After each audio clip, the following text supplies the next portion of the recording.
terceirização, um quadro aí que você já tem, é o resumo do resumo da terceirização em geral, não do trabalho temporário, que eu achei que mudou tão pouco que nem valia a pena a gente tecer mais comentários. Então aí tem exatamente tudo aquilo que foi comentado há pouco sobre a terceirização. É o resumo de tudo que a gente viu das novidades. Vou falar do trabalho intermitente. Obviamente, imaginando que a medida provisória vai ser votada e vai ser mantida sem nenhuma modificação. Bom, o trabalho intermitente, para nós da área trabalhista, né, no Brasil, é uma novidade. A gente não tinha essa figura antes da reforma trabalhista. Eu chamo esse trabalhador de aquele que faz o bico. Ele é o biscateiro com vínculo de emprego, porque ele presta serviços para vários tomadores em poucas horas e dias. Ele, teoricamente, seria um autônomo, mas a lei, ao mesmo tempo, trata como empregado e o equipara ao autônomo. Homero, e eu copio isso do livro dele, claro, dando mérito a ele, chama isso de contrato zero. O que seria o contrato zero?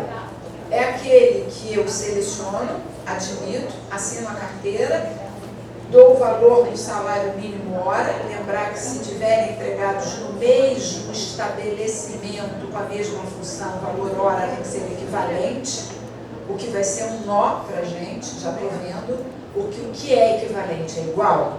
Equivalente ao salário base, equivalente ao salário base e benefícios, salário base é equivalente ao que está 1 ano na função ou ao que está 10 anos na mesma função? Já viram, né? A lei, quando ela é precisa, cai no colo do judiciário, óbvio. E, obviamente, o intermitente vai querer a isonomia ao que ganha mais no mesmo estabelecimento. Quer dizer, nem é uma equiparação, nem diz que o paradigma tem que ter pelo menos 2 anos ou 4, né, que é a nova reformulação da equiparação, diz só que o salário é isonômico. Então, se o salário é isonômico, eu sei o que é. Valor, hora, igual.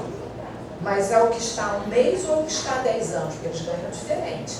O que está 1 mês ganha provavelmente menos do que o que está há 10 anos e não podem pedir equiparação entre si.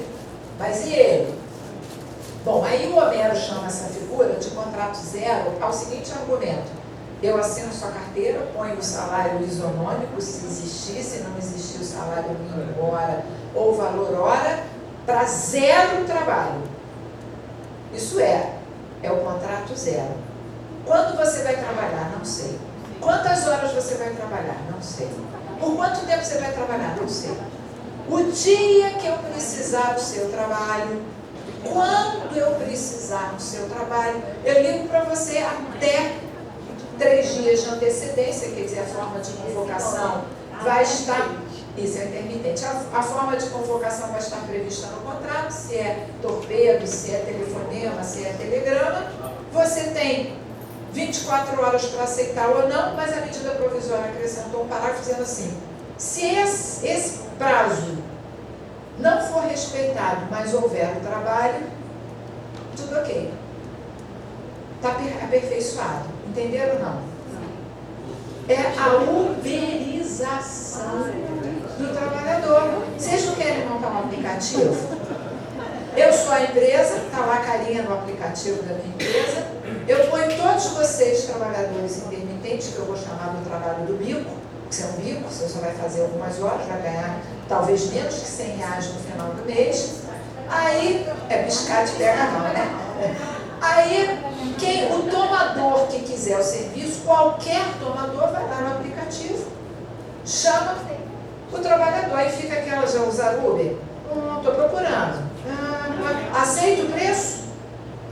Que é o preço equivalente ao do tomador, né? Não é salário equivalente? Aceitei. Aceitou? Quanto tempo você chega? 20 minutos. Perfeito. Prestou o serviço, já bate no cartão. Pá, acabou. Gostei muito de uma palestra que eu assisti do Rodrigo Carelli, desculpa, falei errado, do Fragale, que é também o juiz auxiliar da nossa escola, em que ele descobriu um aplicativo que já existe da Amazon, workers.amazon.com.br, em que você já uberiza, olha o quanto que eu estou usando, o trabalhador. Até aí eu acho que todo mundo entendeu. A principal característica do trabalho intermitente é a imprevisibilidade pelo trabalhador de quanto no mês ele vai ganhar, para quem ele vai trabalhar e por quanto tempo. É incomparável. Eu já vi vários autores, né, comprando tudo quanto é livro de quem escreve sobre isso, eu vi vários autores dizendo, mas isso é igual o contrato por tempo parcial. Não é igual, não. O contrato por tempo parcial, você dá garantias de que ele vai trabalhar no mínimo tantos dias por semana, tantas horas. Pode ser até que ele ganhe proporcionalmente menos que os trabalhadores que trabalham de forma integral. Mas ele tem garantia, ele sabe que todo sábado e domingo ele vai ser garçom naquele restaurante. Se ele quiser de segunda a sexta fazer um outro bico, ter um outro emprego, ele terá. Mas aquela garantia ele tem. E aquele compromisso. Já sabe que vai receber aquilo. Já o intermitente não tem garantia. É óbvio que, apesar da lei falar que ele pode ser convocado, deve ser convocado até 3 dias antes, na prática, se eu sou uma universidade, eu só vou descobrir que o professor não veio, que a sala de aula está cheia, talvez 1 hora antes. Vou ficar desesperada atrás dos meus 20 intermitentes, procurando um professor de direito, trabalho intermitente, contrato 0. E vou atrás dele, se ele chegar em meia hora, ótimo, vem dar aula, acabou, eu pago. Tudo bem. A medida provisória melhorou a situação do intermitente. Acho até que a medida provisória tem que ser mantida, porque ela deu ao intermitente algumas garantias e a gente vai falar dessas garantias. Deu um ajuste geral nos seus direitos. Exemplo, a redação anterior dizia que deve-se pagar de imediato, ao fim do trabalho, férias proporcionais, 13º proporcional, a remuneração, repouso semanal e os adicionais. Adicional de salubridade, periculosidade, noturno, o que fosse. De imediato queria dizer o quê? Acabou de dor? Imediato é o dia seguinte? Imediato é o 5º dia útil do mês subsequente? E se eu convocá-lo para um semestre e substituir um professor? De imediato é depois dos 6 meses? Porque é o fim do trabalho. O trabalho, eles quando escreveram, acharam que ele só ia trabalhar 2 dias, 1 dia. Mas você pode ter um intermitente com um professor no meio do semestre ficou doente, você não tem tempo para fazer seleção. Isso acontece muito nas faculdades públicas, nas universidades públicas, que só por concurso público você pode colocar outro. Você tem que ter um substituto para aquela turma.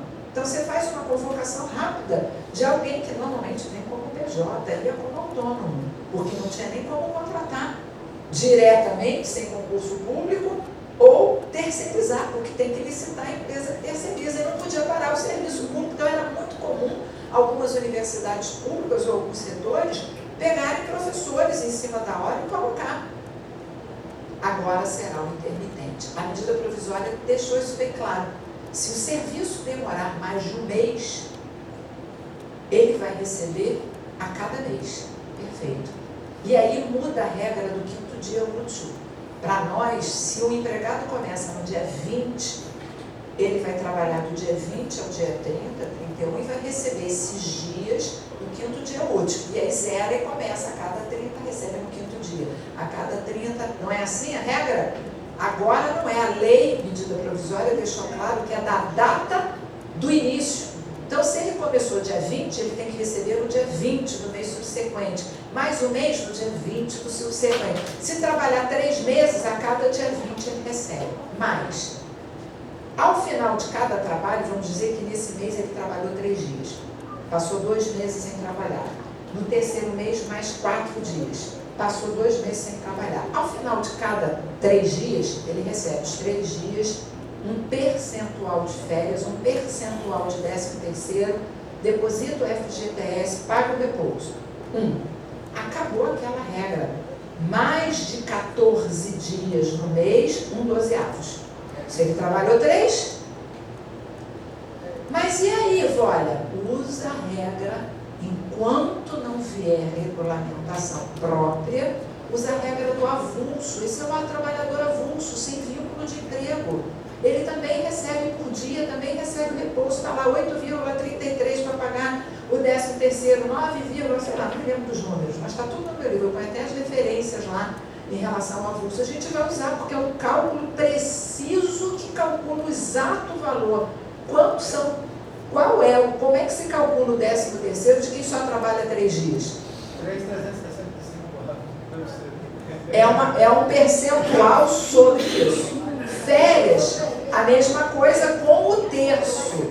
Eu até faço uma crítica ao avulso, que esse percentual do avulso que está na lei não respeita o terço da Constituição. Então eu uso da portaria do Ministério da Previdência Social, que é o que eu coloco no livro, que já é o percentual aplicado na prática dos trabalhadores avulsos. Vou além.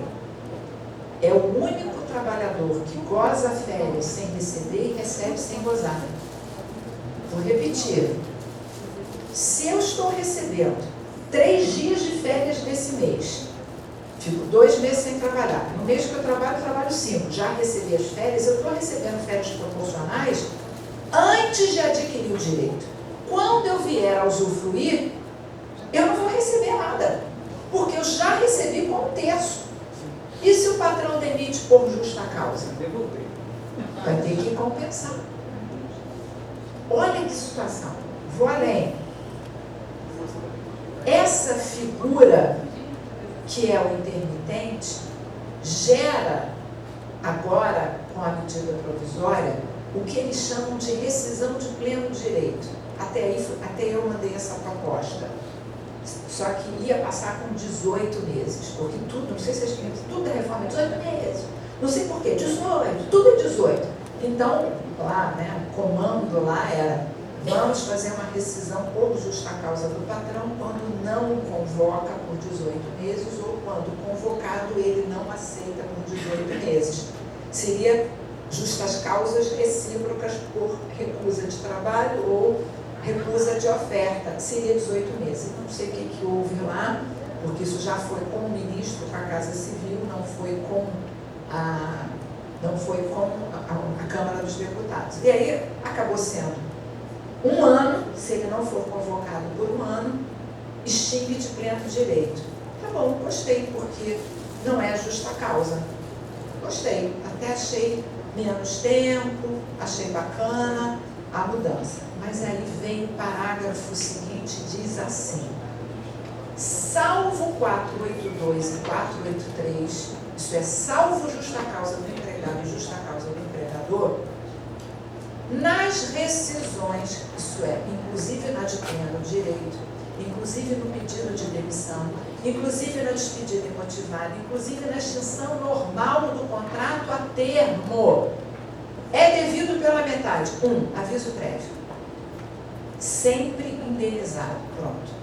Tudo que eu ensinei e aprendi de aviso prévio caiu por água abaixo. Aviso prévio deixa de ser um direito para ser uma verba.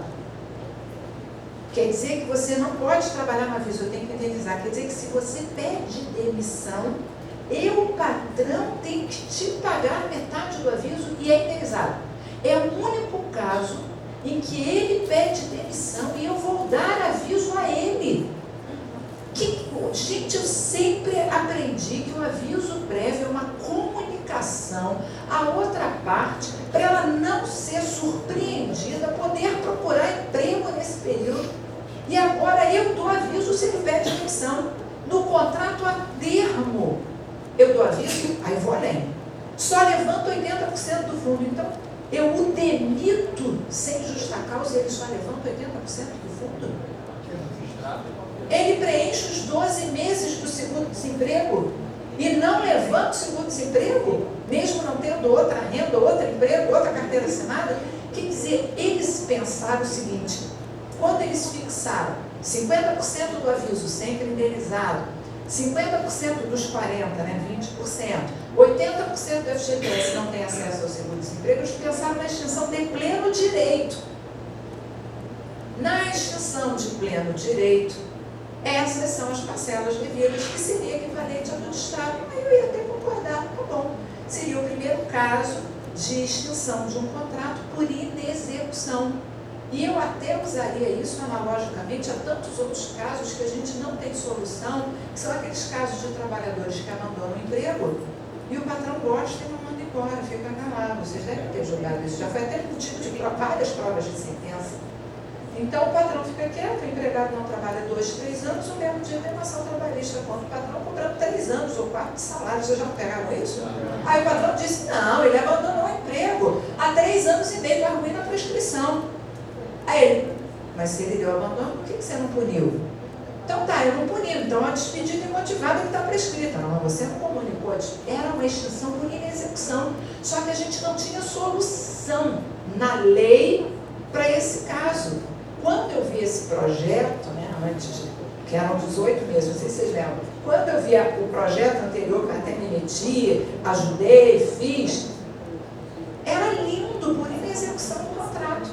A gente ia aplicar esse modelo para outras inexecuções contratuais, só que virou um extremo.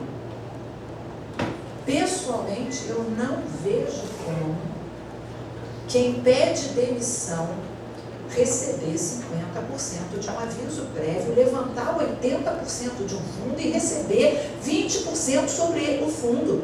Gente, isso não é crível. Ele pediu demissão e vai levantar o fundo. Ele pediu demissão e vai receber 20%. Quer dizer, o patrão recebeu a comunicação da dispensa, vai pagar o aviso e os 20%?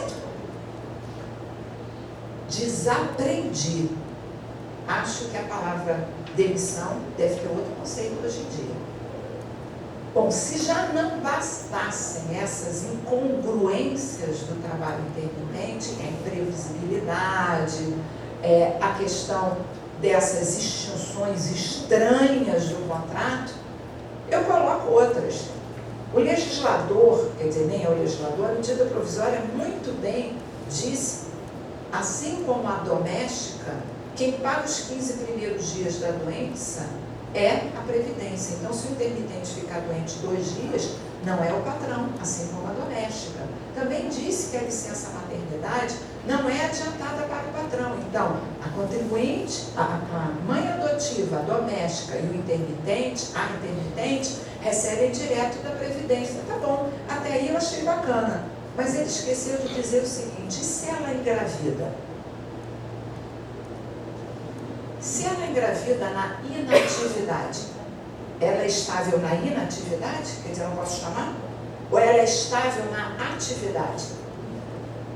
Vai ter que provar se a concepção se deu na atividade? Ela só trabalhou 2 dias, quer dizer, ela engravidou naqueles 2 dias, eu vou ter que ficar com ela até 5 meses após o parto?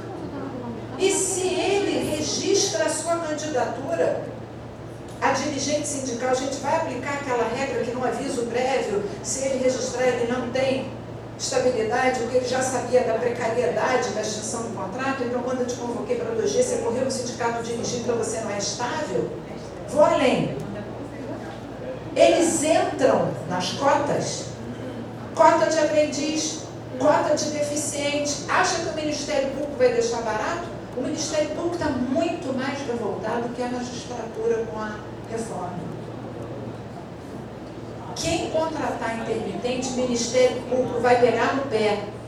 Pergunta a vocês, se eu contrato vários intermitentes, pelo menos 10 dias no mês, o mês tem 30, eu funciono os 30 dias, eu não fecho. 10 dias eu tenho algum intermitente, nem sempre o mesmo. Eles entram na contagem de cartão de ponto, que tem que ter pelo menos mais de 10, na CIPA, entram na Constituição. Gente, você acha que isso vai parar onde? Por isso que eu quero me aposentar no nosso colo. Quem vai decidir isso é você que vai dizer, vai ter que, a CIPA não foi constituída, multa, TAC, é você que vai, porque tecnicamente, assim, se a gente puxa, esquece ali, vai lá para os princípios, tecnicamente, Se a lei tem lacuna, princípios de direito do trabalho. E os princípios são todos protetores do trabalhador. E se eles são protetores do trabalhador, vai ter juiz mandando dar trabalho à grávida porque ela engravidou na inatividade. Vai reintegrar na... Gente, juro para vocês, como é que uma lei deu aviso prévio, sempre indenizado, de 30 dias, proporcional ao tempo de serviço, para o intermitente? Ele trabalha neste mês 2 dias, fica 4 meses sem trabalhar. Trabalha 3 dias, fica 4 meses sem trabalhar. Trabalha 1 semana, fica... Aí eu demito. Se ele tiver 10 anos de emprego, eu vou ter que dar 30, 40 e poucos dias para ele. Indenizado de aviso prévio, quer dizer, ele vai ganhar mais de aviso do que trabalhou os anos todos. E aí, na contagem do tempo de serviço, você conta atividade e inatividade. Vou abrir um parênteses. Sempre estudei que durante a suspensão contratual, o contrato está paralisado. Não conta para a FGTS, não conta para nada. Vem essa lei e diz, realmente na inatividade não conta para nada. Inatividade não se compara com o período de interrupção. A lei é clara, que são os feriados, os intervalos, se ele trabalhar 1 mês. Porque todo contrato tem trabalho e interrupção. Trabalho e interrupção, até porque todo domingo você tem que parar de trabalhar. Então ele deixou bem claro que a inatividade é suspensão. Aí tem um parágrafo que diz assim, mas as férias contam 12 meses da vigência do contrato. Não entendi. Você em 1 ano trabalhou em janeiro 4 dias, em abril 1 dia, em junho 7 dias, em dezembro 4. Você tem direito a férias? Aí você vai usufruir de 30 dias de férias sem receber nada, porque já recebeu tudo. É uma loucura, não sei se vocês estão percebendo. Pegaram um biscateiro e colocaram como empregado. Ou dizia o biscateiro não é empregado, ou dizia ele tem tudo proporcional ao serviço dele. Inclusive o número de dias de férias. Já não faziam isso no passado com um contrato por tempo parcial? Faria com eles o mesmo usufruto. Faz uma proporcionalidade, não precisa ser igualzinho, mas faz uma proporcionalidade vantajosa para o trabalhador. Vou mais. Quando a gente for calcular o aviso prévio, proporcional ao tempo de serviço, você vai calcular os períodos de suspensão? Olha que doideira. Para ele completar 1 ano, né, porque mais de 1 ano, 33. Ele vai ter que ter trabalhado 365 dias durante todo o contrato. Acho essa figura, que é o trabalhador intermitente, uma figura esdrúxula. Vocês podem dizer, mas olha, nos Estados Unidos dá super certo. Mas lá o patrão que não paga é preso. Não precisa nem ir para a justiça, ele é preso. Você chama a polícia e diz, ele não me pagou meu dia. Lá é um país sério, e mesmo lá isso precarizou o trabalho. Estão tentando aplicar um modelo que eles acham maravilhoso, que com uma lei que, me desculpem, eu não consigo entender o que essa lei quer dizer sobre isso. Para finalizar, nós temos o 911, já vou te responder, o 911, que veio com a medida provisória e diz o seguinte, como você tem que recolher, para ser um segurado, você tem que recolher 8, 9 ou 11%, dependendo da sua faixa salarial, sobre, no mínimo, um salário mínimo, e como pode passar meses sem ganhar nada de ninguém, ou um mês que trabalhar, ganhar menos que o salário mínimo um mês, você põe do seu próprio bolso, senão você não é segurado. Aí eu pergunto para vocês, essa é a exceção do acidente de trabalho?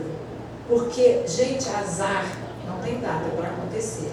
Ele pode ser o pobre coitado do intermitente, que está 8 meses sem ser convocado para trabalho nenhum. Hoje ele foi trabalhar, aconteceu um acidente com ele.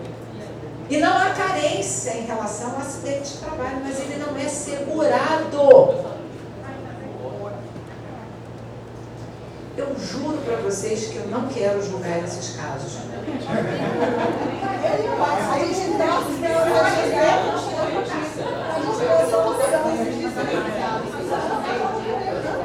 Não, as empresas, eu não sei aqui no Rio, todos já estão fazendo um contrato intermitente. Bob's, Habib's, McDonald's parece que ainda não, é o único mais responsável. Mas essas lanchonetes, girafas, que tem girafas, todas estão com intermitente. Magazine Luiza também. Aí, parece que virou uma febre. O que seria certo? Como agora a convenção coletiva e o acordo coletivo podem revogar ou alterar a lei sem afastar o vínculo de emprego do intermitente, porque não pode afastar nenhum vínculo, o que seria correto seria a norma coletiva disciplinar isso tudo. Olha, não entra. Claro que o Ministério Público não vai aceitar, mas eu aceitaria. A cota quem determina de aprendiz é a lei, CLT. A cota de deficiente é a lei da Previdência, que é ordinária. Tudo. A única controvérsia que geraria sobre a constitucionalidade, porque a Convenção e o acordo não pode ferir a Constituição, é quanto ao aviso prévio, porque você não pode excluir. O máximo que você pode fazer, também não pode tirar o proporcional do tempo de serviço. É dizer que o tempo de serviço é de efetivo trabalho, computado repouso, que é também duvidosa. E falar da estabilidade da gestante, que também tem que ser constitucional. Você vai dizer que ela não adquire estabilidade se confirmar a gravidez na inatividade? Gente, não tem solução, eles criaram um monstro.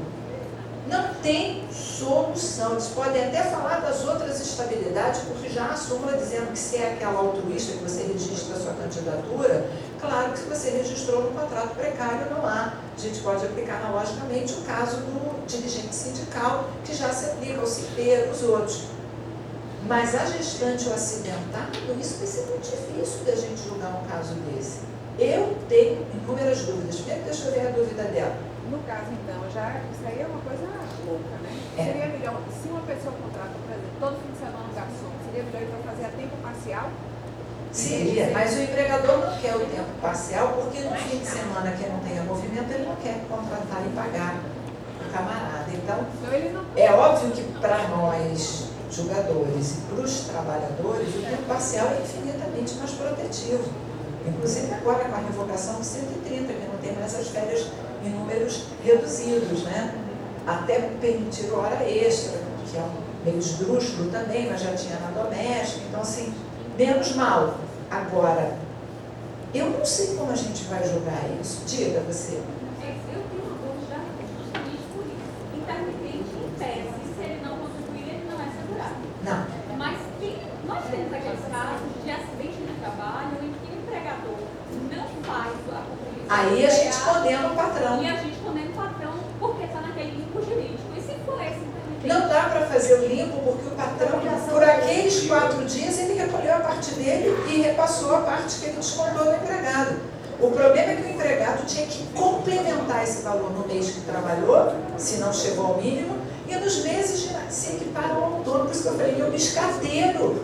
Infelizmente, esse é o biscateiro transformado em empregado. Eles acham que fizeram uma coisa maravilhosa. Ao contrário, eu deveria ter dito, olha, se você só trabalha 2 dias por mês e passa meses sem trabalhar, você não é empregado. Era melhor ter dito isso. Ao dizer que, olha, você pode ficar 4, 5, 8 meses sem trabalhar, mesmo assim você é empregado. E no caso, ele se acidentando, tem direito à desconsidade? Esses o quê? Essa questão... Se ele se acidentar no dia de trabalho, certo? No dia Sim. de trabalho, for constatado Sim. uma culpa... A indenização decorrente do acidente de trabalho continua, porque essa é do patrão, não é uma obrigação da Mas Previdência. ele vai ter estabilidade? Se ele não vai receber o auxílio doença acidentária, a gente vai ter que fazer uma interpretação, porque ele teria que ficar pelo menos 15 dias afastados, continuar pela Previdência, isso é discutido. Olha a pergunta dela. Se ele só trabalha 2 dias e se acidenta, se esse é um acidente que o incapacitou por mais de 30 dias, mas ele só foi convocado para 2, ele tem estabilidade? Você pode fazer uma analogia ao contrato com prazo determinado. Você poderia te contratar por 30 e se houve um acidente além disso, você teria estabilidade após. O problema é que ele nunca vai receber o auxílio doença acidentário se ele não era. Então a gente vai ter que fazer uma analogia que se fosse segurado teria recebido. E aí descobrir se teria alta pela Previdência ou não, porque ele não foi para a Previdência. Gente, isso vai ser uma loucura. Cá para nós tinha que revogar tudo isso. A gente não sabe para que lado vai. Como a senhora tem 25 anos de magistratura, qual é a solução que a senhora inclui? Olha, o que eu ia fazer é o seguinte, eu até hoje, eu sei que quase todo mundo deve ser contra, eu não dou estabilidade além do termo final do contrato a termo, nem para gestante, nem para acidentado, porque eu acho que não há despedida. Há extinção natural do contrato a termo, e a estabilidade impede a despedida imotivada. Não impede a extinção normal, nem a despedida motivada. Como eu acho que eu te contratei para 2 dias, eu acho que não tem estabilidade. Pode ter responsabilidade pelo dano. Isso é indenização moral e patrimonial, ela não tem nada a ver com o direito à manutenção do contrato. Então, eu, Voller, não daria, mas eu sei que eu sou contrária à jurisprudência. A jurisprudência do TST dá a estabilidade nesses 2 casos. Deixa eu terminar primeiro, espera ali.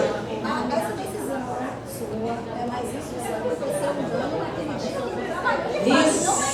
Não, a inatividade não tem nada a ver. A Previdência até chama da inatividade, isso é quando está em casa. Isso, a responsabilidade só se aconteceu no dia do trabalho ou no percurso. No percurso não pode não ser responsabilidade do patrão.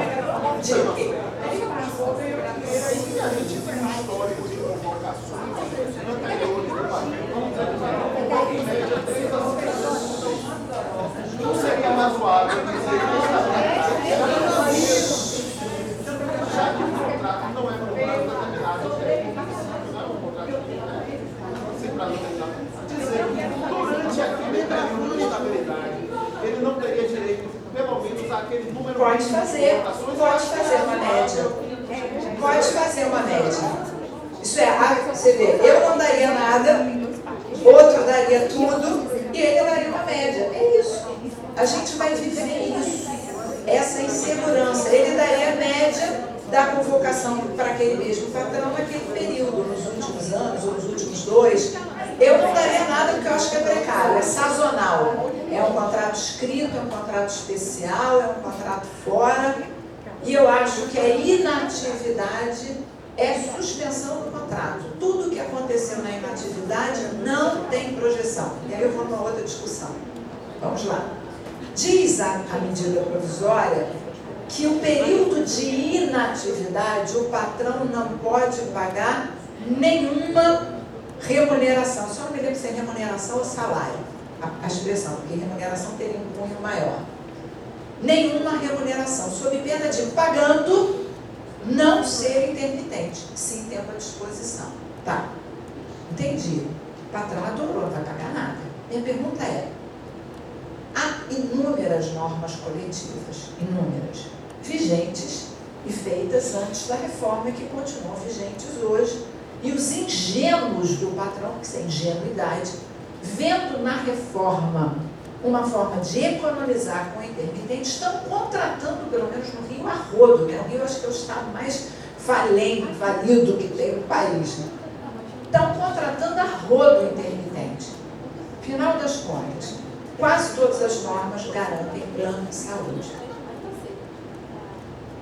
Eu não tenho como pedir para a seguradora dar 2 dias de plano e não dá mais. Ticket de refeição até dou 2 cartelinhas, né? 2. Plano de saúde você não tem como tirar e colocar, tirar e colocar.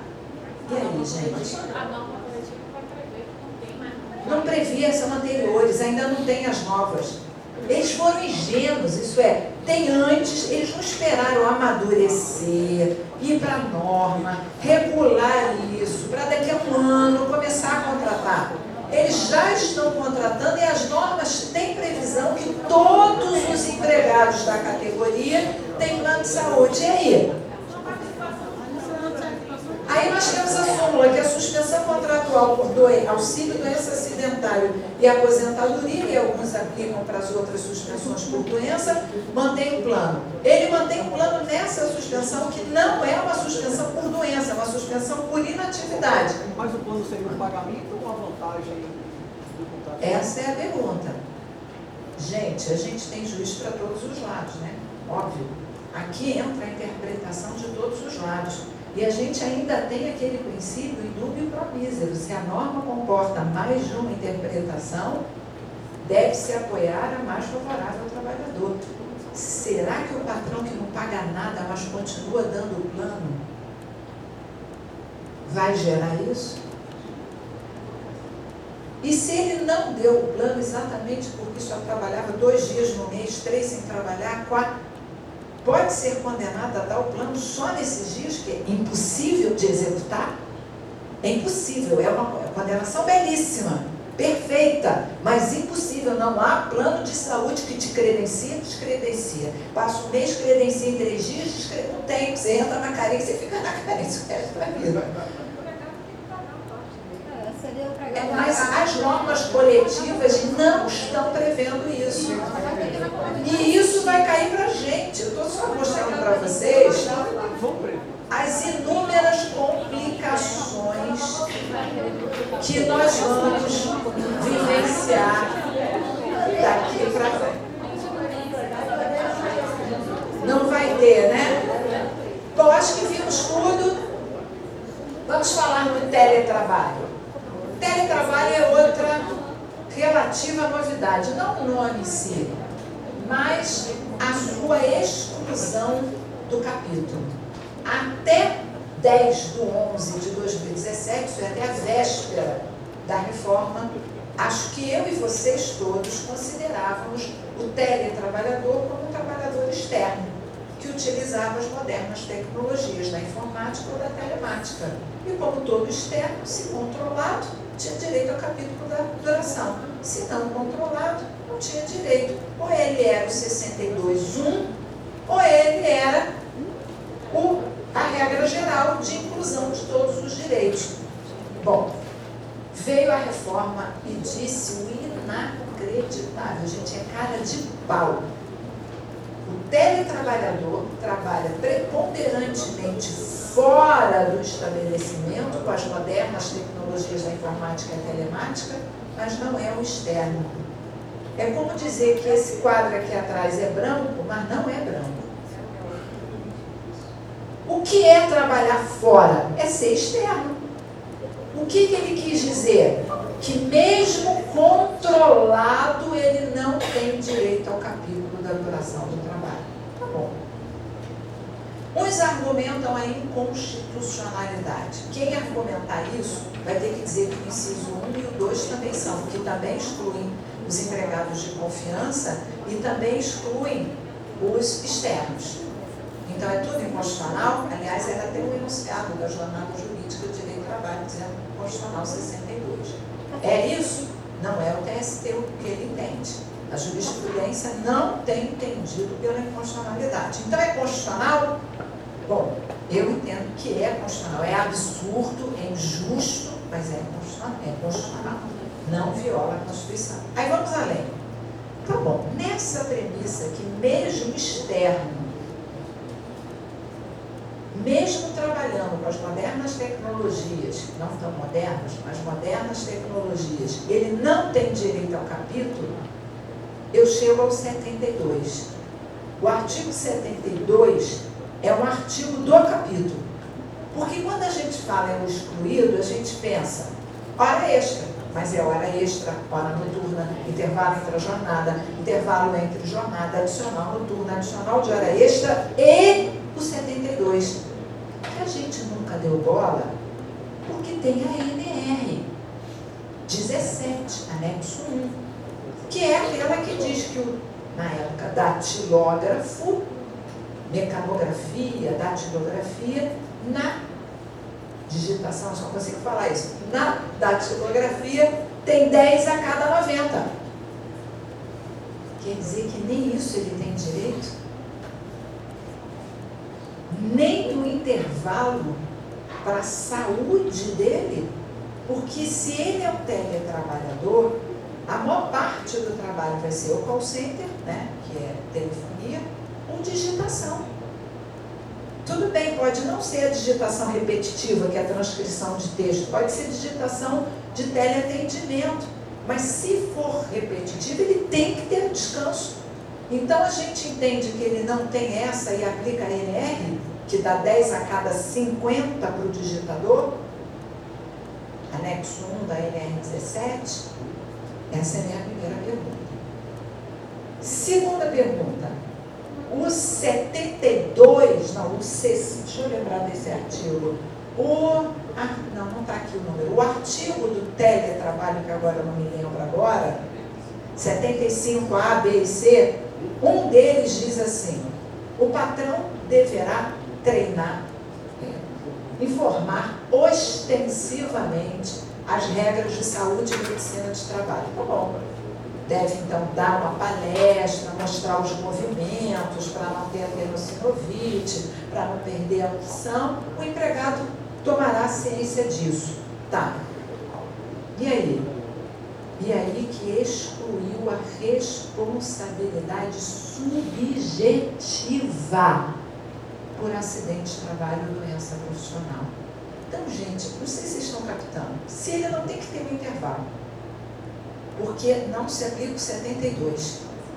Se há quem argumente que a NR não é lei, não obriga, e esse intervalo seria só para fins de não aquisição de doença e não para fins de pagamento do intervalo suprimido em si, apesar do Godin pensar diferente, que é uma de medicina, fonte formal, mas se há quem argumente que aquilo não é fonte formal, que não é lei, não cabe à Secretaria de Medicina e Segurança do Trabalho legislar sobre jornada e intervalo, então ele pode digitar 20 horas por dia, ter a síndrome do carpo, ter hérnia cervical, ter hérnia de disco, ficar aleijado, que o patrão não vai responder.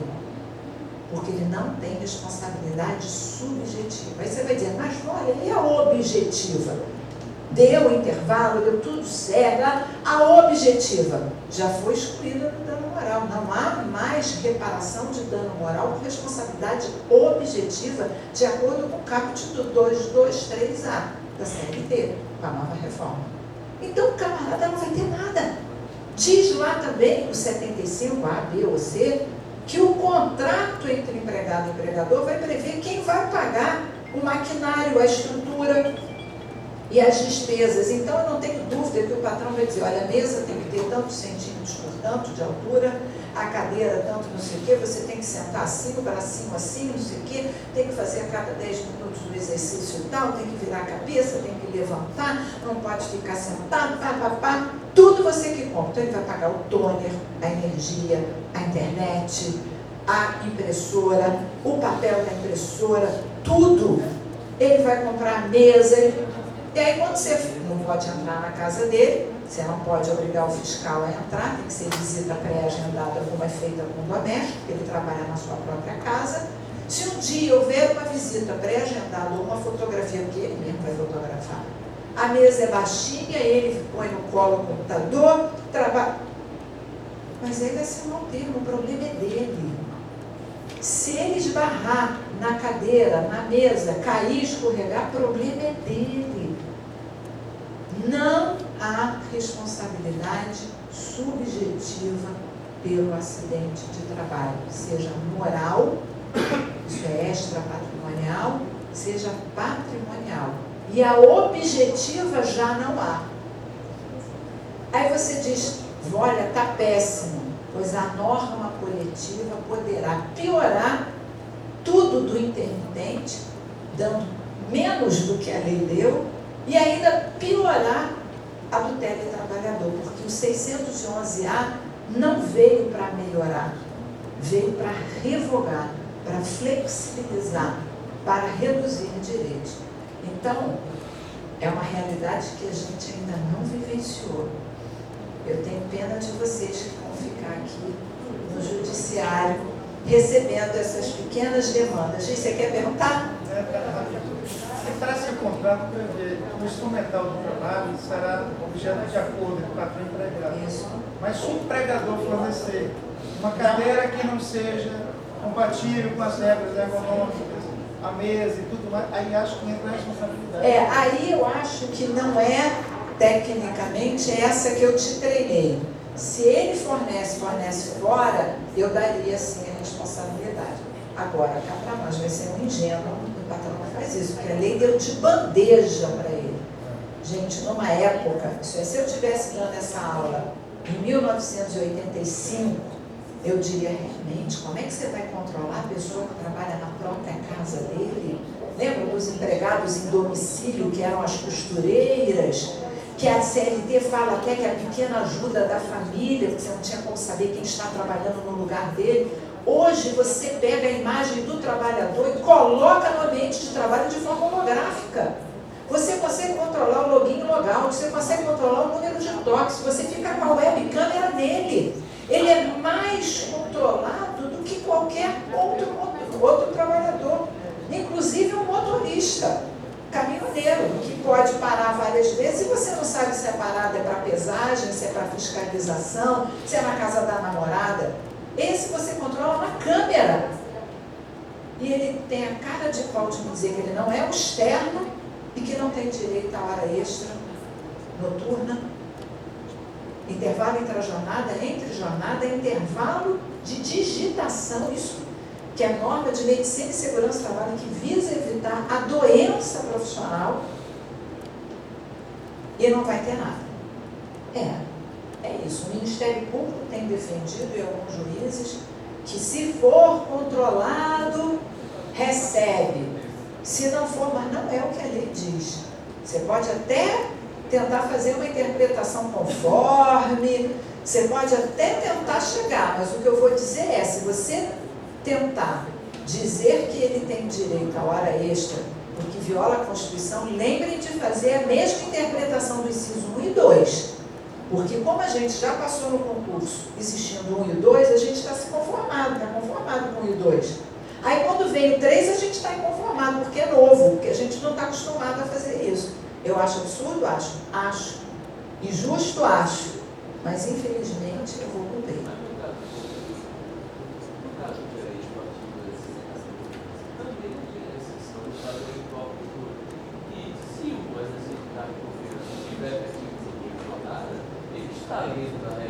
Sim, sim.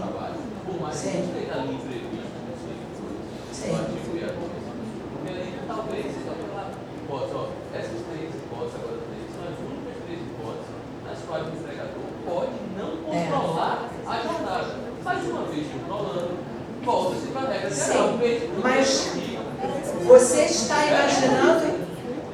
imaginando se o patrão controlar. Ele não vai controlar, mas é perfeitamente possível controlar com a webcâmera. Mas é isso que não é. O gerente geral é possível controlar. Mas se você não controla, ele está excluído, o gerente geral. Então não é a possibilidade, é o efetivo controle. Agora, se ele de fato controla a jornada, aí é outra coisa. Mas nós estamos imaginando que ele é um teletrabalhador externo, sem cartão de ponto, sem ficha de papeleta de serviço externo. Não, esse controle não precisa ser necessariamente nessa linha, o cartão de ponto. Se é login e logout, é o que ele quis excluir. Ele fez isso para o login e logout. O objetivo da lei foi excluir o login e o logout desses trabalhadores, que a maior parte é call center ou digitador. É isso que ele quis dizer. Tanto que ele pode de vez em quando aparecer na empresa. Quer dizer, é injusto. É injusto. Não sei como a jurisprudência vai avançar. É uma forma de você entrar no trabalho, no ambiente de trabalho e sair do ambiente de trabalho. Mas não é tecnicamente um controle de jornada. Tecnicamente.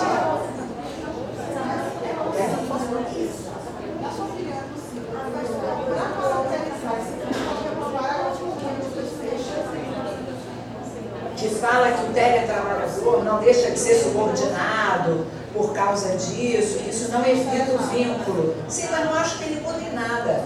Porque o que eles fizeram, assim, vamos esquecer a palestra, baixo do pano. Qual era a intenção dele? Não sei se vocês chegaram a ler o que vem antes da reforma. Vocês vão ver todas as palestras feitas pelo então presidente da comissão, que era o Rogério Marinho, e toda a equipe. Isso foi feito na Riachuelo, no McDonald's, nas empresas de ônibus e empresa de call center. Gente, você vai me dizer que você não tem como saber quantas ligações a pessoa atendeu? Claro que tem. É óbvio que tem. Mas o que ele quis foi excluir essas pessoas. Foi intencional. Que a gente pode tentar dar uma maquiagem, achou estranho, é outra coisa. Ele pode tentar dizer que isso é controle, se está controle. Mas eles vão dizer que isso não é controle. Essa foi a intenção. Se vocês forem ler as palestras, vocês vão ver, intermitente cabe certinho aqui. Essa parte, enfermeiras. Por que permitiram que a grávida trabalhasse no hospital só em serviço de saúde 12 por 36 não precisa? Porque foi o sindicato das enfermeiras que foi lá pedir. Então, assim, você lê, né? Por acaso eu estive lá e não via isso, mas você lê, não precisa nem estar lá dentro, e você percebe da onde veio a reivindicação para mudar. E a reivindicação foi: o call center está sendo massacrado porque eles já trabalham 6 horas, e não a lei que diga que são 6 horas. Quem diz é a ANR. Lei não diz. Ao invés deles regularem o call center e dizer pode 8, né, porque mais de 8 eles não podiam, eles preferiram dizer que não tem nada, nem 6, nem 8, é 0. Foi isso que eles fizeram. Se a gente conseguir sair, eu não consigo sair pela inconstitucionalidade. Eu voto. Não acho inconstitucional, acho injusto.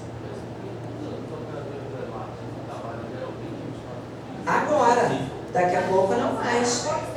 Agora, daqui a pouco não mais. Por enquanto eles trabalham lá, no futuro eles vão trabalhar. Gente, no passado, você não era professor e dava aula em sala de aula? Hoje você não dá na câmera na sua própria casa? Eu ainda dou estúdio, mas já... Então pronto. As coisas mudam. O trabalho muda, a forma muda. É óbvio que o que eles querem é excluir isso tudo e jogar para eles trabalharem na sua própria casa. O futuro será a regra. Agora, como a gente vai enfrentar isso? Não sei. Eu não sei se um gerente geral de agência que chega às 8 e sai às 20 todos os dias e anota isso no lugar, se ele vai sair dos 62. Acho que o TST não leva em consideração o ponto dele. Sim, seria o gerente geral da agência ganhando 40% a mais. Então, não sei qual é o futuro. Eu ainda não encontrei uma fórmula, talvez julgando, né? Porque no julgamento é que você consegue pegar fatos. Talvez quando venha a acontecer eu possa vislumbrar alguma saída, mas eu não consegui uma saída para essa injustiça. Acho uma injustiça excluir esse trabalhador, mas ainda não encontrei uma saída. Bom, vamos falar dos empregados hipersuficientes. Fui conversar na época, né? Por que quem ganha mais que hoje 11.290, isso é praticamente 12 mil reais, igual ou mais, ele é livre autonomia da vontade, tirando os direitos constitucionais, que são genéricos, plásticos, tirando raras exceções, ele pode livremente abrir mão e reduzir qualquer direito previsto na CLT. Então, a Constituição fala que a remuneração do trabalho noturno é superior à do diurno. Quem diz que é 20% é a lei. Ele pode dizer 1%. Ela diz que a hora noturna, CLT, é de 52,30, pode dizer que é 60. A Constituição estabelece, muitas vezes, um direito geral, não específico, tirando a insalubridade e a periculosidade, que é proibido negociar, que são normas de medicina e segurança do trabalho estrito senso, poderia ele abrir mão de vários dos seus direitos, inclusive do direito à norma coletiva? É o que está escrito lá. E aí eu perguntei, mas por quê? Né? Porque, assim, vou falar o meu entendimento. Você me dizer que o Neymar, que é um pobre coitado que ganha menos que o salário mínimo por mês, né? Acho que é o homem mais rico do país. Por mês ele ganha mais que todos nós juntos. Como ele não tem diploma de curso superior, ele não pode negociar. Não sei se vocês estão entendendo. Eles juntaram duas coisas que nem sempre conversam. Você pode ter uma pessoa de curso superior, e lembrem que os tecnólogos têm curso superior, e são cursos de 2 a 3 anos, e é curso superior. Eles podem ter esse curso superior, ganhar 11.290 e abrir mão de tudo. E o Neymar não pode? Me parece uma incongruência. Eu fui lá perguntar para o Rogério Marinho, né? Me mandava para os assessores, óbvio. Por que vocês escolheram 2 vezes o teto? Né? Por que não 3, 5, 1? Ah, porque a gente achou que os trabalhadores iriam para a rua, a gente queria privatizar o direito do trabalho, se acabar com esse excesso de intervenção, e só 2% da população com carteira assinada ganha igual ou mais 2 vezes o teto da Previdência. Então eles foram por percentual para não ir gente para a rua. Isso é com medo de mexer com o trabalhador, porque a maior parte ganha entre 2 e 3 mil, quer dizer, a maior parte salário mínimo de... Se ele soubesse disso, ele botava 1,5%, porque atingiu o quê? 15%, também ninguém ia para a rua. Talvez se botasse um teto, também ninguém, acho que ninguém ia para a rua em situação nenhuma. Eles achavam que as pessoas iriam para a rua. Era uma visão deles. Bom, final das contas, para livre negociação são 2 os requisitos: ter diploma de curso superior e receber igual ou mais que o teto. Ponto. Livre negociação, podendo renunciar, inclusive, às normas coletivas. Só não pode renunciar aos direitos constitucionais. Nós temos aí o que eles chamam agora de hiperempregados. Agora, para a arbitragem, não precisa do diploma. Basta ganhar mais que 2 vezes o teto. Vocês já pensaram? Eu acho que o Homero falou um pouquinho da arbitragem, mas eu não sei se ele falou comigo, porque eu só vejo tudo negativo, não vejo nada bom, né? Tudo do meu lado, eu penso que no meu cálculo judiciário, que eu vou ter que julgar que aquilo é uma briga, eu só olho quem descumpre. Eu não consigo, acho que são 25 anos de justiça, eu não consigo ver o bom empregador, é bom para nós 2, vai ser ótimo. Não consigo ver isso. Eu só acho que um vai explorar o outro vai para a justiça e vem para a gente. Bom, final das contas, vocês já pensaram que a arbitragem pode ter cláusula cheia já dentro do contrato de trabalho, para quem ganha mais que 2 vezes o teto, mandando julgar por equidade, afastando as regras de direito, inclusive as de direito do trabalho, e já dizendo quem é o árbitro. Então eu vou olhar, eu sou o empregador, o árbitro é ele que é meu amiguinho, que também é empresário. Então, eu já digo que o árbitro é fulano de tal, carteira de identidade tal, papapá, que vai julgar. Aí ele vai assinar. Isso deveria ser pelo CPC uma cláusula de adesão que proíbe a arbitragem. Deveria ser direito indisponível, que o artigo 1º da lei de arbitragem diz que não se submete à arbitragem direito indisponível. Mesmo que vocês entendam que é disponível, eu pergunto até os constitucionais, é disponível FGTS, 40%, tudo. Você quer falar da gordura? A gente pode até falar da gordura, hora itinero, que não está na Constituição, né? Direitos que estão na lei, que não estão na Constituição, vale transporte, feriado, é gordura, está na lei. Tudo é disponível, então eu posso pedir para ele julgar com o coração. Equidade é coração. Equidade é coração, nem princípios gerais de direito. Gente, é o fim dos direitos do trabalhador. É óbvio que o patrão vai incluir isso para todos os altos empregados. Por um acaso, a maior parte das pessoas que trabalham em propaganda, marketing, teletrabalhadores, digitadores, ganham mais de 11 mil. se vocês forem olhar lá naquelas partes iniciais da reforma, está lá uma empresa grande, esqueci agora, são três letras, LBT, 3 letras. São 3 letras, você vai ver qual é o ramo da empresa, é exatamente teletrabalhador, que já trabalha em casa e ganha bem. São os jornalistas, pessoas que pegam informação do Google, tipo pessoas do Google, que ficam na rua buscando informação, são teletrabalhadores, têm o seu próprio home office. Bom, tá bom, vamos acolher isso também, né? Tem constitucionalidade aí? Ah, não sei, olha, a arbitragem. Bom, vamos fingir que é constitucional. O que é 2 vezes o teto? É salário estrito sensu? Ou é salário mais gratificação, mais... E aí? De novo jogou na porcaria do meu colo, é o que eu vou ter que dizer. Aí ela vai dizer salário base, dúbio promisso. Ela vai dizer, não, se está lá no autoempregado é porque ele já é um de confiança. Então conta ele e a gratificação de função se for de confiança. Não, mas ele ganha isso com a gratificação de confiança. Não, entra o adicional. Aí você vai olhar o salário dele, é 7 mil. Mas somando a gratificação, mais o adicional, dá 13, bruto. Então ele pode tudo? Não disse a lei.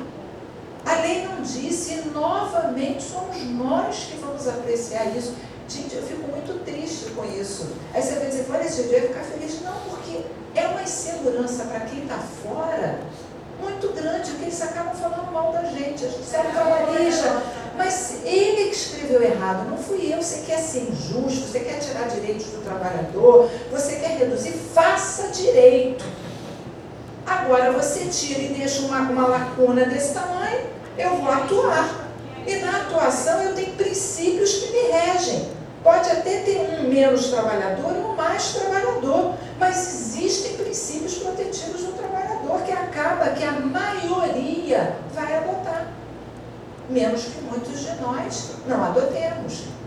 Isso vai gerar uma extrema instabilidade para nós.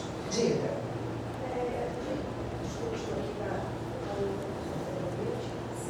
A alteração contratual dos empregados que já trabalham dentro da norma, ele pode utilizar essa autonomia para alterar esse contrato de trabalho? Eu entendo que sim. Assim, a gente estava até conversando no intervalo. Eu entendo que a reforma no direito material se aplica a contratos vigentes, como está na medida provisória, e contratos novos, para fatos ocorridos dali para frente. O que ocorreu para trás, lei velha. Salvo a arbitragem, que é forma de solução dos conflitos. E aí entram todos os conflitos antes e depois. Agora, existem direitos adquiridos. Estava explicando, se você já tinha direito à equiparação antes, seu salário estaria aqui pela equiparação. Com a reforma você não tem mais direito porque são agências diferentes. Não pode reduzir. Então, isso é um direito adquirido, a equiparação. Então, ela vem antes e depois. Você já... Isso. Não, ele não recebia, mas teria direito. O empregador não reconheceu. A gente reconhece que durante 3 anos, trabalhou no mês, para tudo preenchido. Aí você vai dizer, mas a partir de 11 eu autorizo a redução do salário? Aí isso não poderia, porque a redução só por norma coletiva. Só se a norma permitisse a aplicação imediata para, inclusive, reduzir o salário em virtude da não preenchimento, aí caberia. Já tem 10 anos antes de gratificação de função de confiança e retorna à função efetiva depois da reforma, eu acho que é direito adquirido. Então, assim, entendo que há alguns direitos por norma coletiva. O IP teoricamente poderia. Teoricamente. Não sei se no caso concreto, porque, teoricamente, que você falou adicional visa indenizar, é uma nocividade, mas se você falasse alguma coisa salarial, eu teria mais dúvida por causa da irredutibilidade. apesar da súmula dizer que tem natureza salarial. A gente vai falar disso agora. Percebam que o parágrafo primeiro diz o que tem natureza salarial e o segundo o que não tem. Então, o parágrafo primeiro do 457 diz o que tem e o parágrafo segundo diz o que não tem. Esqueceram as demais gratificações e os adicionais. Abono desapareceu. Vou repetir. Gratificação sem ser de função. Gratificação de tempo de serviço, que a gente chama de anuênio, quinquênio. Gratificação, sei lá, de assiduidade, gratificação de produtividade. Gratificação, aí já é de função. Gratificação que não seja de função. E adicionais, noturno, insalubre, perigoso, transferência, extra. Aonde eles estão?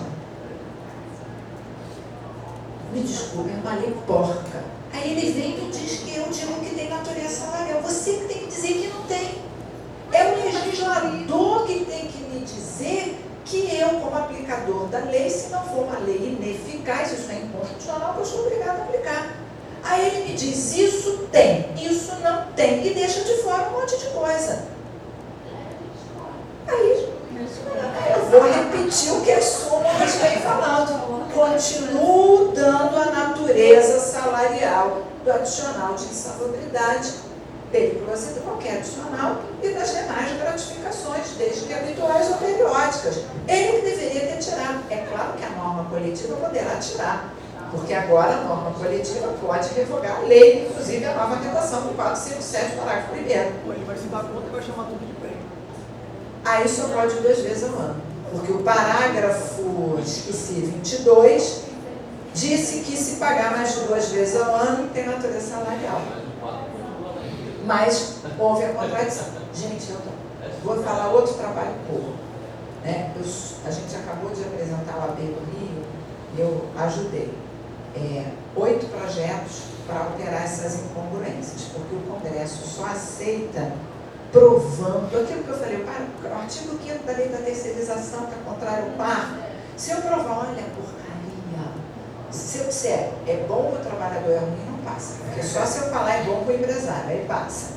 Mas argumento de justiça não serve, serve contradição. Isso é uma contradição. Qual é a contradição? Vocês repararam que a medida provisória repetiu os parágrafos 5º, 6º, 7º, 8º, 9º, 10º, 11º, acho que vai até o 12º. Até o 11º. Repetiu. Começa, o 12º é igual ao 5º, salvo engano. O 13º igual ao 6º. Reproduziram, esqueceram de revogar. Vou explicar rapidinho. Quando fizeram a reforma trabalhista, isso foi em abril, a lei da gorjeta de março tinha uma vacatio de 120 dias. Então, quando eles escreveram os artigos, eles escreveram o parágrafo 4º, 5º, porque a CLT só ia até o parágrafo 3º. 4º, 5º, 6º, 7º, escreveram a gorjeta, aquilo dos percentuais que eu posso descontar, né? Lei lá de, acho que março, nem sei. Final das contas, quando a lei da gorjeta entra em vigor, a reforma ainda não estava em vigor. Quando a reforma entra, ela revoga o parágrafo da lei da gorjeta. Importantíssimo, que dizia: a gorjeta não é renda própria do estabelecimento, é direito dos trabalhadores. Para que é importante isso? Porque o fisco vinha tentando cobrar ISS sobre serviço e imposto de renda do empresário. Quando o terceiro dá, para ele é importante, não é dinheiro meu, isso é dinheiro dele. Esse parágrafo não podia ser revogado, mas a reforma esqueceu. Aconteceu isso no CPC, lembra do interditado, da interdição? A lei da interdição estava ali, enquanto o CPC estava no vacátio de 1 ano. A lei é belíssima, é feita, entra em vigor, traz toda a pessoa com deficiente, com todos os direitos novos, o CPC entra em vigor e revoga. Vocês viram isso? Igualzinho, fizeram a mesma lambança lá aqui. Lá foi muito pior, que foram vários artigos. Final das contas, perceberam? Eu redigi os novos parágrafos. Qual era a minha sugestão? Que esse 4º, que falava que a gorjeta na renda A, passasse a ser terceiro A. Não pode pôr A? Aí foram ler uma lei complementar, que eu também não sabia, que é a lei das leis. Lei complementar das leis. Que só artigo pode ter letra A, B e C, parágrafo não pode. Esse negócio que a gente tem quarto A, quinto A, Z, parágrafo não pode ser parágrafo primeiro A. Falei, então tá, então vamos pegar o da gorjeta e botar o último. Aí, discussão para cá, discussão para lá. Não, então a gente vai revogar todos para que o da gorjeta que foi revogado seja o primeiro, que seria o 16, e dali em diante a gente replica todos os da gorjeta de novo e faz o dos pré.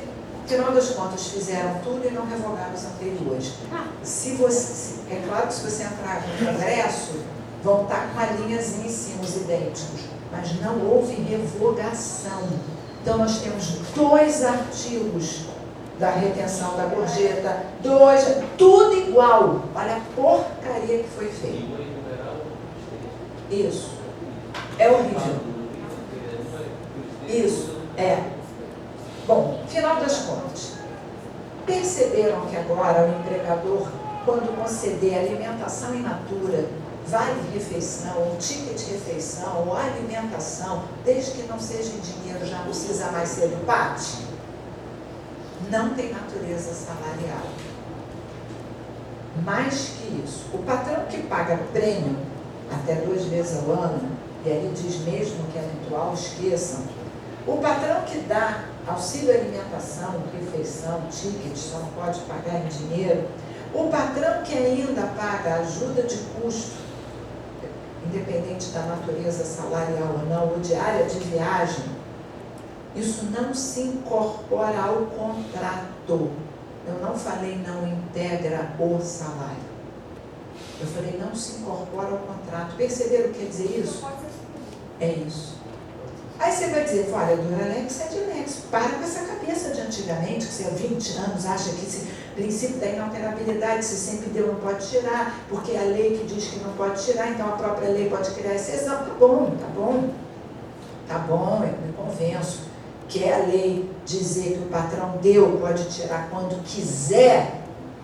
Tá bom, a lei pode excepcionar o princípio da inalterabilidade contratual, já fez na reversão do empregado ao cargo efetivo, já fez na transferência, tá bom. Agora, me explica, salvo engano, o 470. O 470 diz que a ajuda de custo é compulsória. Não sei com esse nome, se vocês entendem que ajuda de custo, que era o que eu aprendi com o livro do Arnaldo Susequinde, que foi o autor do capítulo da remuneração da CLT, que a ajuda de custo é o ressarcimento que o patrão faz ao empregado de forma eventual para pagar as despesas com a transferência que importa em mudança de domicílio e de localidade. Então quer dizer que eu vou te transferir, eu posso não pagar? Que diz que não se incorpora? Isso é uma obrigação legal. Está na lei que eu sou obrigado a te ressarcir. Vou além. Não, olha, sua cabeça é de Arnaldo Susequinde, ele já morreu. Esquece isso, ajuda de custo não tem mais nada a ver com ressarcimento de despesas com transferência. Tanto não tem a ver que ela pode ser habitual e ninguém é transferido todo mês. Realmente essa palavra, mesmo que habitual, não integra, realmente já deu dúvida ao conceito de ajuda de custo. Diária de viagem, tudo bem que se eu viajo a trabalho, isso pode ser habitual. Antes a diária de viagem tinha natureza salarial quando igual ou superior a 50%, agora é a ajuda de custo que tem quando igual ou superior a 50%. Mas eu pergunto a vocês, o que é esta porcaria de ajuda de custo? Porque eu aprendi com Arnaldo Susequinde, autor ou revisor, compilador do capítulo da remuneração, que ele escreveu que a ajuda de custo era o 470 da CLT, que é quando o patrão é obrigado a ressarcir as despesas com a transferência. Então, ajuda de custo é ressarcimento de despesa, mas não só com a transferência. Então você vai, a gente julga muito no Rio, não sei se vocês julgam aqui, agora a moda é a tal da verba da representação. tudo é verba de representação. Tudo. O que você ganha? Verba de representação. Seu salário mínimo, R$ 1.200. E o resto, 8.000 de verba de representação. Para quê? Porque eu tenho que me vestir bem, porque eu tenho que ter um carro, porque eu tenho que ter não sei o quê. Então, para eu me apresentar para o cliente, isso vai ressarcir minhas despesas todas. É a verba de representação. Então, ajuda de custo agora é isso? Me parece que é. Porque se superior a 50% agora tem natureza salarial, está lá. Limitadas a 50%. Então, se superiores a 50%, tem sua natureza salarial. Agora, se igual ou inferiores não tem, então tá bom, eu te contrato por 2.000 e te dou 1.000 todo mês e chamo de ajuda de custo. Mas para que ela serve? Não sei, ele também não disse. Para qualquer coisa, chama o que você quiser de ajuda de custo. Juro para vocês, eu não entendo. Eu não entendo. Escreve direito, ajuda. Ele se deu o trabalho de dizer que prêmio é aquela parcela, seja em serviço, seja em dinheiro, seja em bens, que o patrão dá ao empregado por um desempenho fora do normal. Desde, aí com a medida provisória, que paga até 2 vezes ao ano. Ele se deu o trabalho de dizer o que é prêmio, mas não se dá o trabalho de dizer o que é ajuda de custo. Então deixava a gratificação de fora. Mas essa questão do percentual, a lei falava do percentual antes, Não, o entendimento era que é só para diária. sim, para diária, por exemplo, fala do percentual, mas pode dizer que esse percentual era apenas uma presunção científica. Ou seja, se o camarada recebesse 20% de diária só, mas se provasse que aquilo não tinha remunerado. Ah, sim, a viagem. Sim. Então talvez agora. O problema é que a gente sabia que diária. Não, eu pelo menos acho, assim, acho que é diferente. Diária de viagem, pelo menos para mim, há uma presunção de que é para ressarcir despesas com a viagem a trabalho. E despesa com a viagem a trabalho é comida, transporte. Então, se hoje você paga. Agora, ajuda de custo não tem presunção de nada. Para mim não tem ajuda de custo. Ajudar a custear o quê? A minha vida pessoal, a minha social? Não diz, é por isso que eu estou dizendo, a diária de viagem a gente sabia o conceito. Havia controvérsias do limite. Se também a despesa com o restaurante mais caro, com a roupa que você teve que vestir, mas que transporte, a pernoite, a hospedagem, isso era certo. Agora, ajuda de custo. É o auxílio moradia. O que é ajuda de custo? É ajudar a pagar onde ele mora? Gente, eu vou ser muito sincera com você, para mim foi uma surpresa, porque na minha cabeça, quem dá aula, né, há 15, 25 anos, para quem quer fazer concurso para juiz, então é muito, todo concurso vem ajuda de custo múltipla escolha, ressarcir despesas com a transferência do empregado, transferência do 469. Então eu passei assim, vocês passaram assim, isso era pergunta de concurso, ele me diz que a ajuda de custo é mensal? Já levei o susto com a lei, aí vem agora com a medida provisória e diz, tem natureza salarial se passar de 50%. Realmente, me desculpem, eu não sei o que é ajuda de custo. Para mim não se confunde com a diária de viagem, porque a diária de viagem a gente tinha noção. E a ajuda, eu não tenho noção. Talvez a gente não pode até o pode buscar o conceito de ajuda de custo, tudo bem. Mas ele tem que é, só ficando não diz o que é, mas diz que não é diária de viagem, que é diária de viagem. Isso. Que também não é uma gratificação, porque está em cima. Bom, o que é importante é a gente saber que essas parcelas não só não têm natureza salarial, como podem ser suprimidas unilateralmente. E aí eu vou além. Aí vem outra dúvida. Será que só pode... Começa assim, ó. As importâncias ainda que habituais, pagas a título de ajuda de custo, auxílio alimentação, diários de viagem, não se incorporam ao contrato. Eu pergunto, mesmo que esteja no contrato? Vou parar. Uma coisa é, no meu contrato com você, contrato de emprego, é salário, jornada, compensação autorização, porque tudo termina para ele vai, né? Autorização para desconto, autorização para não sei o quê, tudo de mal para o empregado. Assina. Só que, além do contrato, sem nada escrito, eu dou ticket de refeição, ajuda de custo. Eu dou benefícios que não estão no contrato. Por isso a palavra ainda que é habitual.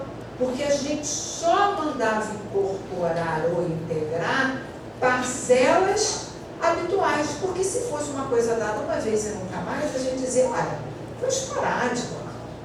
Então minha pergunta é, quando diz não se incorpora o contrato, se referiu às parcelas tacitamente ajustadas pela concessão periódica e habitual, ou está se referindo inclusive às ajustadas formalmente? Porque aí, gente, vocês me desculpem, mas vou ler de novo. Você me contrata para eu ganhar 2.000 e todo o ressarcimento para a diária de viagem. Eu só aceitei porque eu não vou pagar hospedagem, avião, alimentação. Só aceitei porque eu adoro viajar. Aí você pode unilateralmente, com base nessa lei, não sei que eu fui contratada depois da reforma para nem falar de direito intertemporal, você pode simplesmente parar de me dar diária de viagem. Isso seria uma justa causa. Porque eu não tenho com 2.000 como fazer as viagens que você me obriga a fazer. Pasmem, a lei não obriga a pagar diárias de viagem, a lei obriga a pagar a antiga ajuda de custo. Aquela que era para a transferência do empregado, ressarcimento da despesa. Então, como é que tem a cara de pau a lei de dizer que ele pode suprimir a qualquer momento? Eu estou interpretando que isso daí são para ajustes tácitos. Que isso não se aplica ao ajuste expresso. Senão não é crível. Eu só aceitei o emprego por causa disso. Diga. Pode interpretar no sentido de não se incorporar quando terminado o fato gerador, o empregador se é obrigado a pagar. Mas enquanto estiver acontecendo o fato gerador da diária, ele tem a obrigação. Não foi essa a intenção. Né? A intenção não foi essa. Pode até ser. Essa sua interpretação é de integração. Enquanto paga, integra. Quando não paga, não integra, como as horas extras, os adicionais. Porque se você fez, tem natureza salarial, projeta. Mas incorporar ao contrato quer dizer que pode ser suprimido. É outra, para mim, aberração.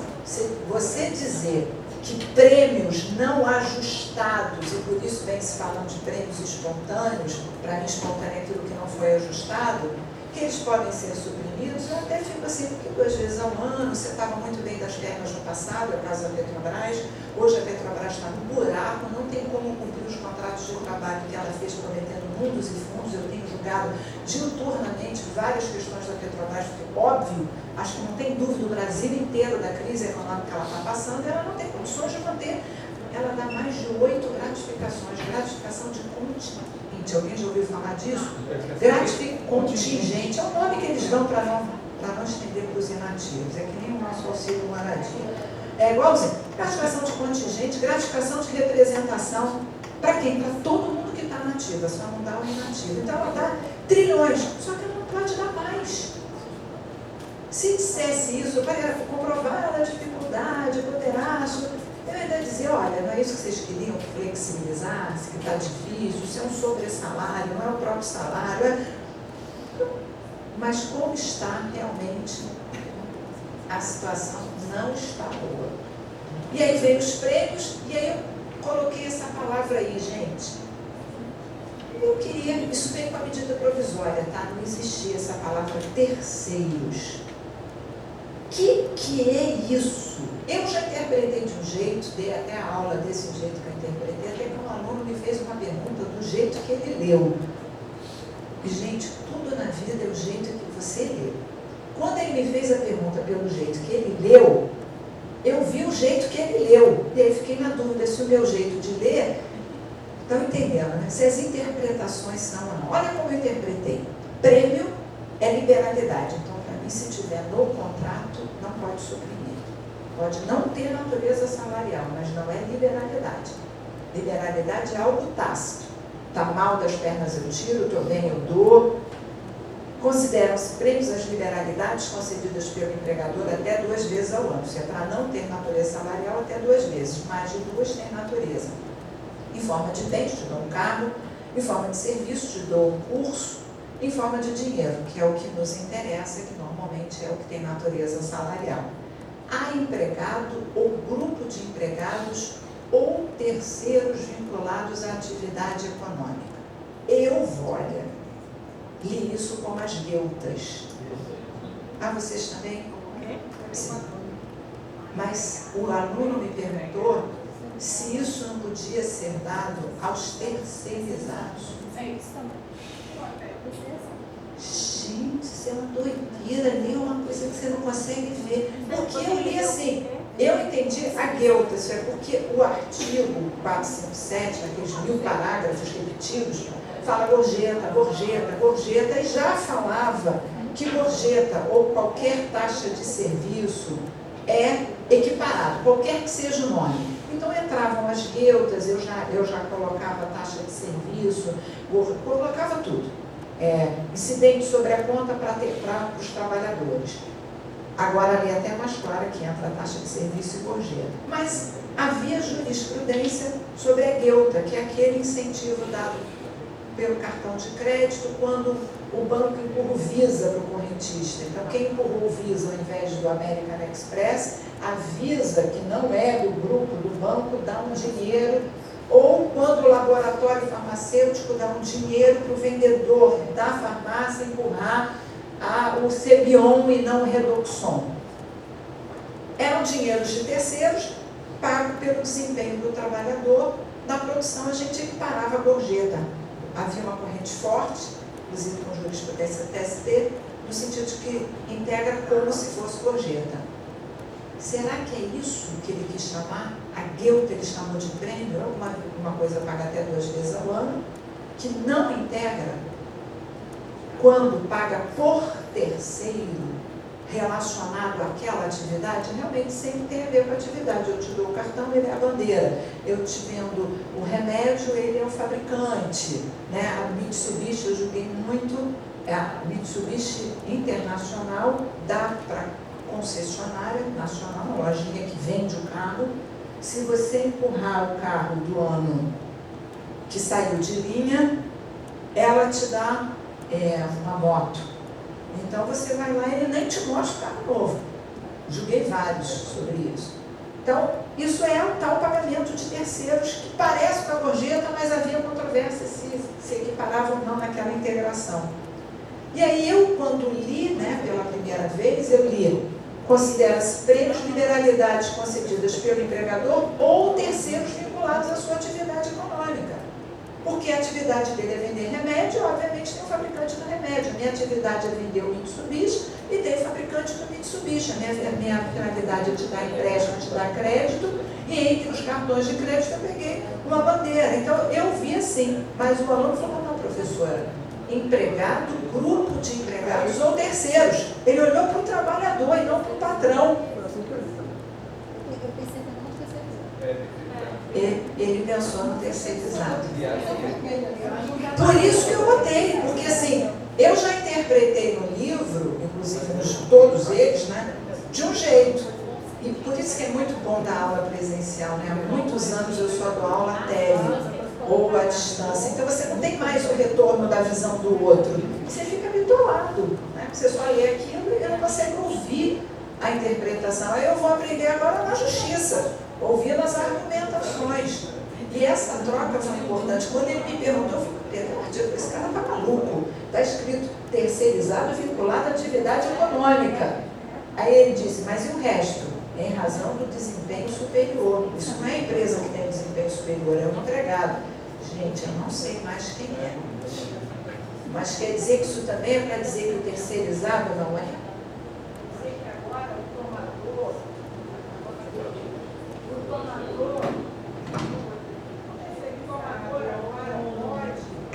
Alô, foi. Que o tomador agora, se pagar algo a terceirizado até 2 vezes ao ano, não integra? Gente, se for isso para mim é a maior eca. Eu não vi isso.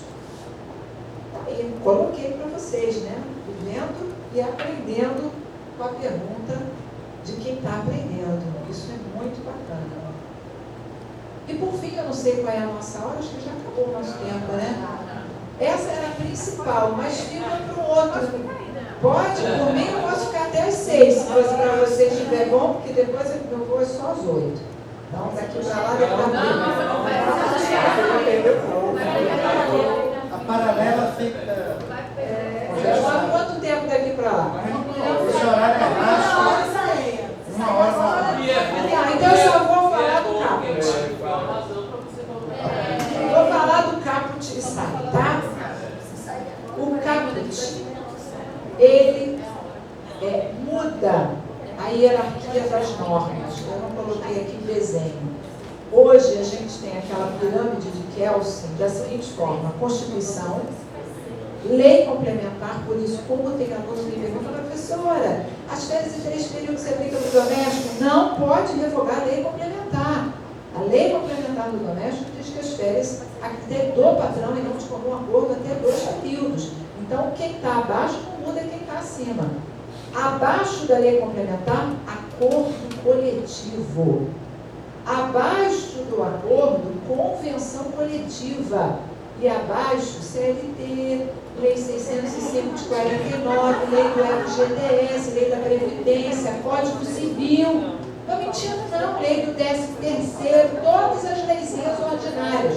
Isso quer dizer que hoje a convenção e o acordo coletivo podem revogar o feriado.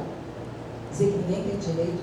Ou dizer que ele será pago a 50% como qualquer hora extra, porque quem diz que ele é em dobro é a lei, não a Constituição.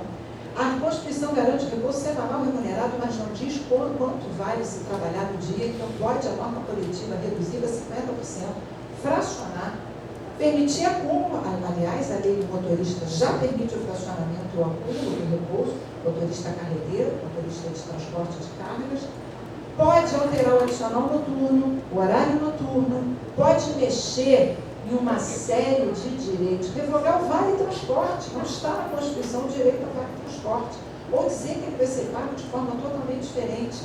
Eu sempre digo, quem disse que estabelecimentos com mais de 10 empregados têm que ter cartão de ponto foi a Constituição? Pode revogar, dizer que não tem que ter cartão de ponto mais. É ônus do patrão, do empregado agora. Aliás, a negociação processual já era algo previsto no CPC que a gente não admitia. Agora as normas coletivas podem inverter o ônus da prova. Pode dizer que só estabelecimentos com mais de 100 empregados terão controle de frequência e não de horário. Quem disse que o salário é pago no 5º dia útil do mês subsequente não é a Constituição, é a CLT. Pode dizer a norma coletiva que o salário vai ser pago no dia 10 de cada mês, no dia 15 de cada mês.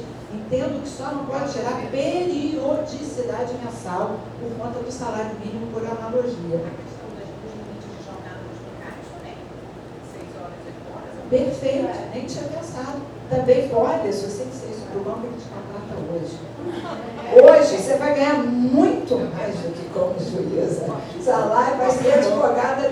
Claro, a jornada dos bancários de 6 horas não está na Constituição.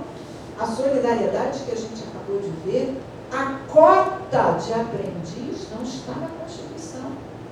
Pode-se até argumentar que a cota do deficiente viola o Tratado de Direito Internacional que se equipara à emenda à Constituição, que é o único caso que foi vindo como emenda.